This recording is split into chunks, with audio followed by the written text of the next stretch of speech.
Hey, this is Camille here with Mike Miz with How's it Sober going? Sessions. Welcome, Mike. Thank you for being with us today. You're very welcome. Happy to be here. Mike, I met you when you came to play at Recovery Unplugged Yep. for clients there at the facility. How long have you been coming out and playing for us? I think it's probably been 5 years, I Five think. years? Because I started doing it right when I had like my first year sober. So I think it's had to be at least 4. Okay. So you're in recovery. Yep. 5 years. I just well, my life crashed and burned and I got sober in 2016. Then of course I relapsed for like 2 or 3 months. And then, so now it's been 6 years of full sobriety. 6 years, congratulations. February 18th It's awesome. was 6, yeah. It's awesome. So tell me a little bit about what that journey has looked like for you. Oh my God, it's hard, hard to pack into just a couple short sentences, but it's been a long, very, very difficult journey for me. Yeah, I started drinking and using drugs when I was 13. Right from the get-go, I think I just kind of had the gene. It wasn't a slow process. It was like on and off.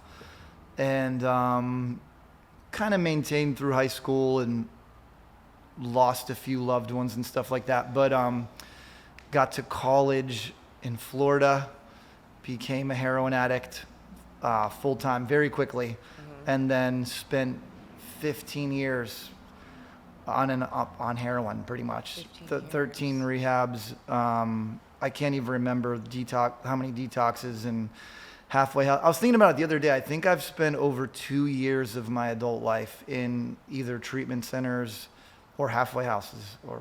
Yeah, it's been probably about 2, which is crazy to think. But We've got a similar story. I remember having a conversation with you about that, like when I first met you. It's like, yeah, double digits, the kind of merry-go-round of like, when will this cycle, come to an end? And it's like, one thing I can say about us is we kept coming back.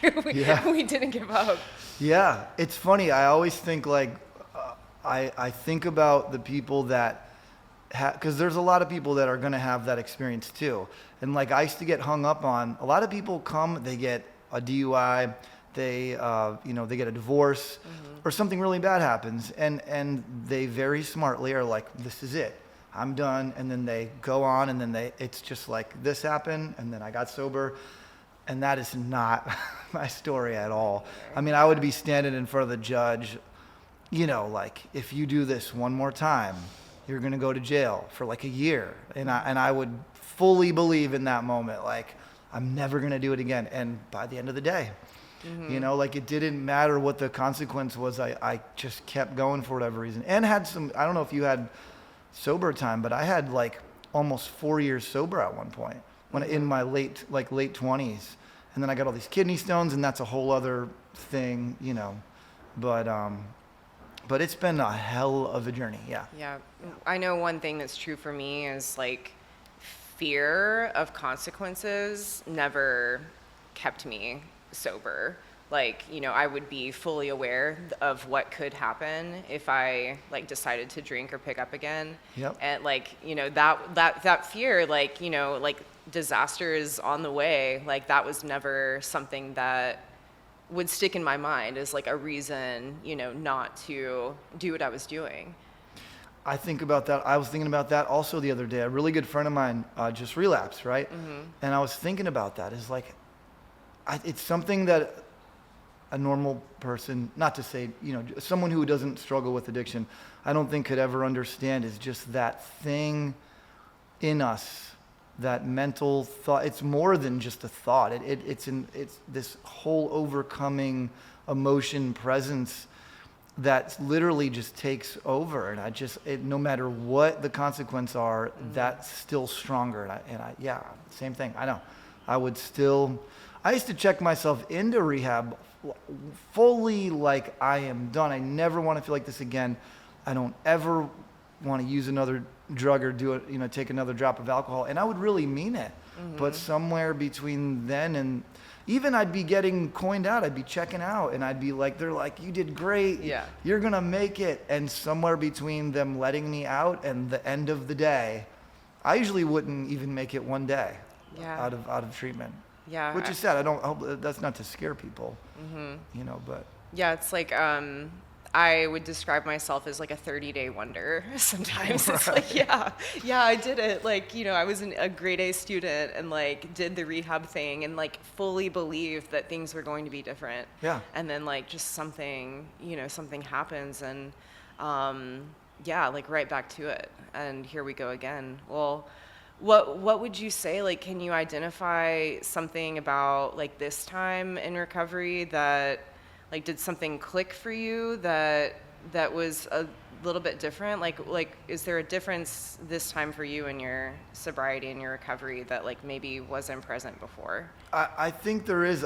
It's funny. That's like a yin and yang question for me, because one thing that I think people get hung up on is not the question you asked, but like people say, what are you going to do different this time? And I think people get too hung up on that. I think sometimes it's just a process. Like when I got sober, I don't know, I felt like I was doing the same thing that I did the last 20 times, but for whatever reason it stuck. But there was, in 2016, I will say, it was beyond bad. It was, you know, I had multiple warrants for my arrest in New Jersey. I was coming off 130 milligrams of methadone a day. I was addicted to benzos, methadone, smoking crack around the clock. One time I went 8 months without missing a day of smoking crack. That's a run. Yeah. And also still trying to do like heroin on top of the methadone to break through. I don't know how I survived, you know, but I know that I became, you know, lost my apartment, lost the relationship I was in, was homeless. Basically, was at the very end was sort of living in my car in Walmart parking lot, and coming off methadone is no joke. And so I was trying to do other opiates to get through that addiction, and I was doing highly illegal things with this one guy. I was giving him rides for quantities of drugs, and it just came upon me that it was the end of the road. It was going to be long-term jail or I was going to die. That was what happened. And I was thinking about the other day, there was a moment in this hotel room, must have, you know, scrounged up $60 to buy a hotel room at this Night's Inn, and I'm lucky I survived that night. But anyway, there was a treatment center that I went to that I'd already been in 3 times, but they knew me, you know, and I did well, when I had those couple years, and so I went back, and it was humiliating. You know, I used to, when I had almost 4 years sober, I would go up there and speak and play guitar for the patients and stuff, and then it was humiliating to be back in there.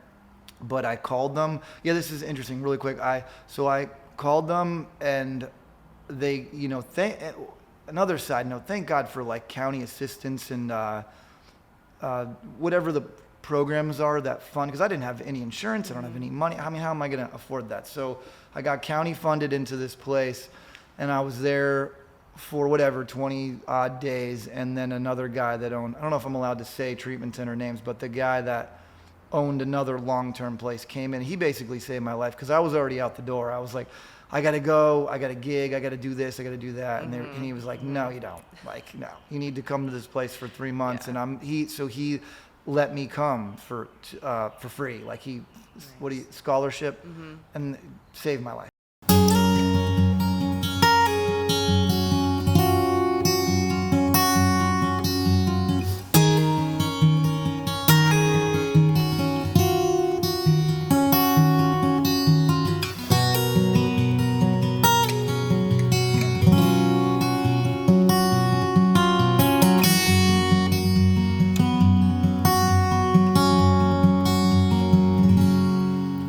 Another 30 days I nurse my body back to health. Ain't got much to say, I make things real hard on myself. And I know it probably looks like I'm hell-bent trying to die, But I take one and it takes me, and I can't tell you why. Just trying to hold on to a part of me, overtaken by the chemistry. I like the feeling when I'm falling down. I just don't like it when I hit the ground. I break like waves crashing on the rocks.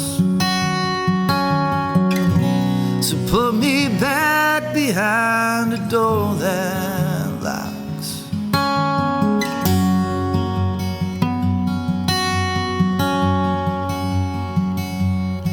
It seems like the health insurance always puts me out the door.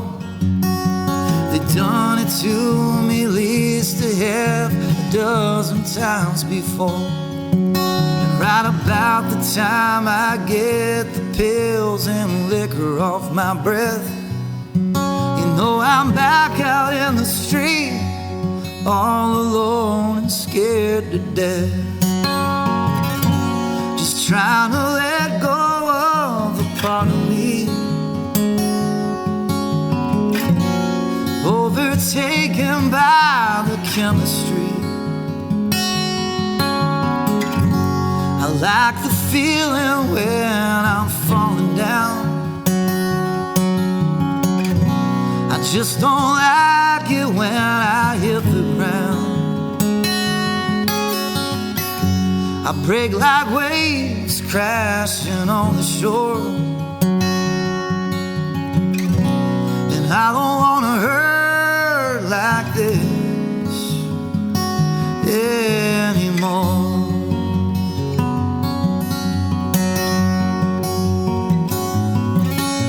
No matter how I try, well, I just can't see myself living out my life with that bottle on the shelf.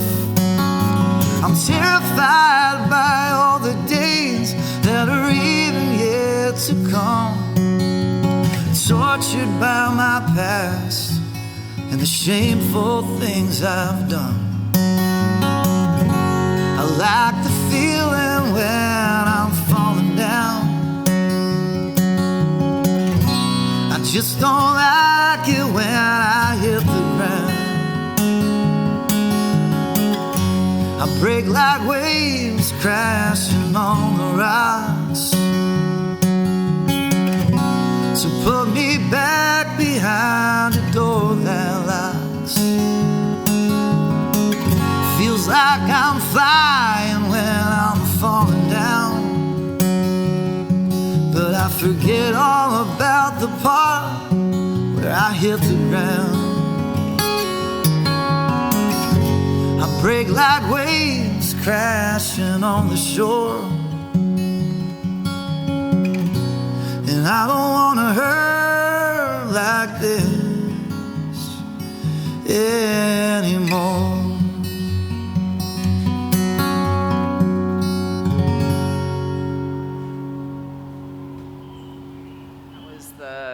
Last treatment center that you were in? Well, yeah, but then I went back to that place again. Okay. Because I mean, it's crazy what we do, right? I got like Yeah. a year and a half, 2 years sober, and then Yeah. I can't figure it out. I like the way it makes me feel. You know, it starts with like smoking a little weed, and then and they made weed legal. I'm from Pennsylvania. I think that was a long, like some reservation that I didn't even know I had. You know, and I was like, well, it's just, and then that turns into taking pills, and then it just spiraled. So anyway, like I said, the last relapse wasn't long. Thankfully, nothing tragic happened. That same place was like, you relapse, dude, you got to come back. And I went back for 20 days, and that was it. Same spot. Yeah. But once again, good people in the recovery community, in the treatment community, like literally saving my life. Well, it sounds like they had a lot of faith in you. Just knowing you and seeing what was possible because you had done it before. And Yeah. I know relapse is definitely part of my story, and like you talked about the humiliation of coming back. Like, yeah, I definitely was a repeat offender at the same place, and you know, it's like that moment of walking through the doors can be a really tough moment. And then, like, I've always been surprised by just the love that was waiting there for me. Yep. Like, any of the fear or any of the, like, you know, condemnation, that was me, you know, thinking those things about myself. Yeah. But nobody else was thinking those things about me. Everybody was probably so happy to see you. Exactly, exactly. Yep. So you're from Pennsylvania. Yep. You tried Pennsylvania sober, didn't work out. I've only heard California sober, Right. but I guess Pennsylvania sober is a thing too. I didn't even think it was fully legal. I think you just get like a medical card, which of course I didn't do. Okay. You got to meet someone else that has one. Yeah. And I got you listen, you know what? California sober, if that works for people. Right. I don't have any hangups on that, you know what I mean? For me, what happens is I'm walking around with like 3 different vape pipes. You know, I got like the different flavors and brands, and I'm like, it just, I take things to extremes. So anyway. As we do. Hey, if that works for people, or if it takes away pain or helps someone with cancer or whatever, I'm all for it. Well, it sounds like something that has been important for you is in your recovery, then giving back. I know you come to play for our clients on a regular basis. You're playing sober sessions in Philadelphia coming up here soon. How can you speak to what that does for you in your recovery? Sure, that's a great question. And I've kind of had to curtail that over the years. Like, on one sense, I have no want to make my sobriety a press release for my next album or something like that. Like, and I don't, there's parts of this whole process that sort of are anonymous, but on the other hand, this is who I am. This is my story. This is me. This is what I've been through.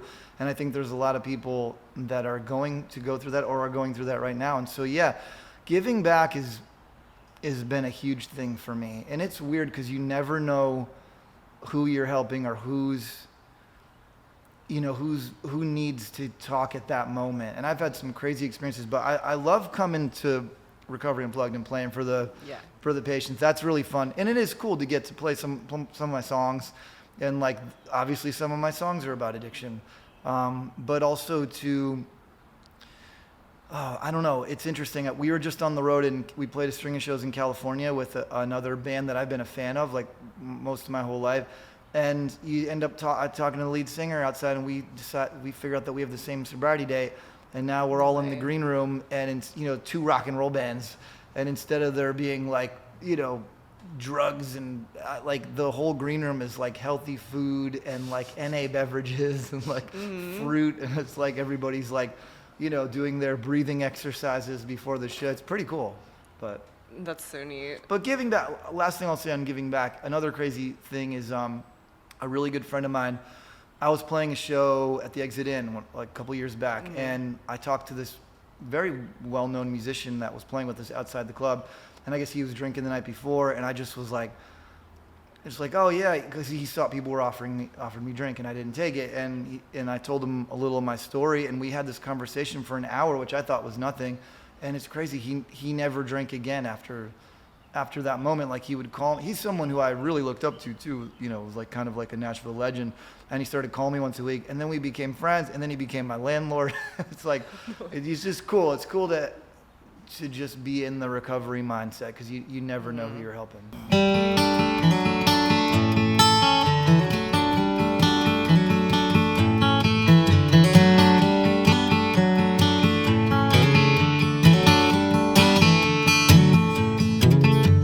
Sitting on the steps in the cold morning sunlight, waiting on Ray to pick me up for school. Take a little ride through the rich neighborhood, ramble on Rose, Europe 72. Showing up for class, late with bloodshot eyes, taking in the back row view. I wonder if you're even out of bed this morning. Did you get home before the sky turned blue? Allie Mae will be held to pay. Don't you know that the homework's due? Half a pack of Reds and your buck to slide. Well, I never wanted to forget about you.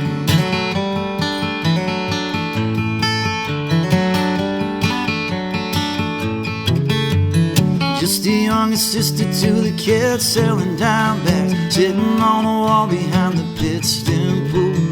Daddy's got a new wife and mama's out drinking. There ain't no one looking after you.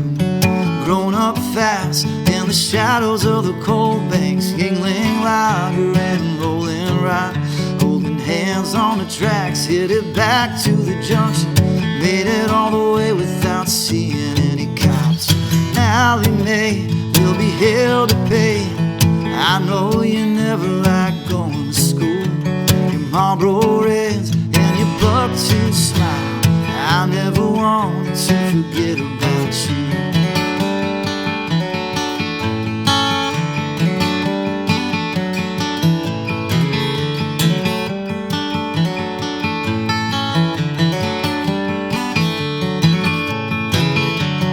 Tar turns to blood, ashes turn to sorrow. Bedroom window all covered with soot. If I could bring you back, you know I beg, steal a ball. Devil don't return the things he took. 'Cause Allie Mae will be held to pay.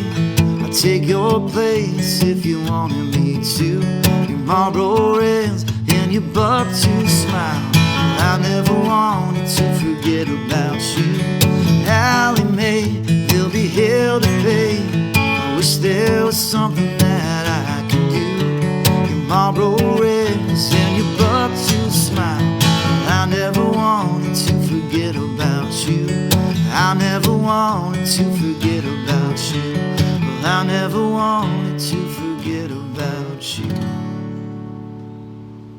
I think that a lot of times it just might take someone being shown that it's possible to be in the music industry and be sober at the same time. Yeah. You tour a lot.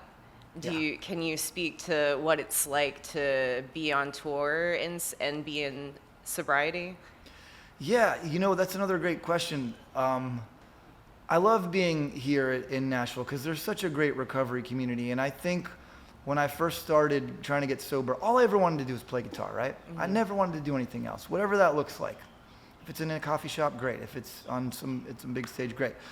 And a lot of times it was sort of impressed upon me that was a terrible idea, you know, as a career path. Mm-hmm. And being here has been another layer of the onion where there's tons of people in recovery in Nashville. And so when you go out on the road these days, kind of like what I just said, so many other people are in recovery. The first band I ever toured in actually was a jazz fusion, like a prog rock band. And I didn't know till I got in the van, but the bass player had like 20 years sober. Nice. And then you meet these people, and I have found that it's been easier for me to stay sober being a traveling musician than it was when I've worked some odd jobs. It's been many years, but like some jobs, if you're a roofer or I was working this like HVAC type of job at one point, you're stuck next to someone all day. If the people that are with you are using and that's your job and you kind of can't go anywhere every day, I don't know. You know what I mean? I think recovery is possible anywhere, but for me, it hasn't been as hard. People make it out to be like, oh, it must be so hard to be on the road. And do people offer me drinks? Yeah, of course they do. But like, it's so easy to, I don't know, everyone in the band knows I'm sober. Most of the people, when I'm playing my own, I play guitar for a bunch of other people, but when I'm playing my own shows, I know the audience knows I'm sober. So nobody's offering me any drugs or alcohol. And if someone does that, maybe doesn't know, the other people are all too happy to let them know, like, no, he's sober, like. Yeah. But I don't know. I will, to finish that question, I know that I'm really not really that good at anything. Like I didn't really ever have another career path. And so part of getting sober for me was to follow my intuition and my dreams or what was in my heart. And I think by getting sober, it's enabled me to go live that life confidently, you know, and not if you do the work, it's not really that hard. That was a long-winded answer. I don't know. I was trying to. No, that's beautiful. You were talking earlier about how your experience in addiction has informed your songwriting, your lyrics. Is there a song in particular that kind of tells the story of what it was like in those times for you? Yeah, there's a couple. I have one song called I Ain't a Kid Anymore, which I wrote after I got out of the 2016, that whole process and that rehab. But more recently, I wrote this song called On the Rocks with another one of my buddies who is sober. And I didn't really promote it or tell really anyone about it. It's kind of like hidden on the last couple tracks of this one album that I put out in 2024. But I think that one's probably the deepest, most meaningful recovery song. And I have to be careful when I play that one, because if it's like a happy vibe and people are just it's like not the time. But sometimes when it's more of like a you're telling your story and people are quiet and listening, I'll play that one. But yeah, On the Rocks, that one's probably the most it tells the story in pretty solid detail. Yeah. Is that about the 8-month run that you mentioned earlier? Oh no, that's funny. Written about that time. No, it could be taken. That's funny because that line On the Rocks could be taken so many different ways. Like, the drink. Do you want it on the rock? Okay. But or in the song, it's more like on the rocks, like, like you're wasted out. You're you're spent or whatever. Like your life is on the rocks. Got it. But it could mean that too. I was thinking about the 8-month run. How have you found that, like, can you recall a moment, like, on tour or playing locally where, like, a song that you played reached someone in the audience and they let you know? Like, yeah. Does a moment come to mind? Yeah. Actually, Sunday night I was playing a solo gig downtown, and some woman was crying in the front row, which is really cool. I guess it does kind of happen regularly. But that song that I wrote called I Ain't a Kid Anymore, that one, I've had a lot of people tell me that one was, the one that sort of like they related to, people in recovery. Yeah. I mean, I play that, like I played at Recovery Unplugged sometimes, and some of the other treatment centers that I've played at, and that's usually the one where people will come up and be like, man, I really felt that and I relate to it, and and I know what you're talking about. So yeah. So you're in a season of writing right now as well. Is there an album coming up on the forecast that we can look forward to? Yeah, well, I'm making a new record. 2 weeks from today, I'll be in the studio. This is the first time I've had like a deadline where it's like I've been on the road. It's hard to write on the road, especially when you're in a van. I guess if you're in a tour bus, great. But I have like a deadline, and I'm still finishing the songs right now. It'll be interesting when this comes out, what we'll have gotten done. But yeah, I'm making a record with an amazing engineer producer, this guy named Steve Marcantonio.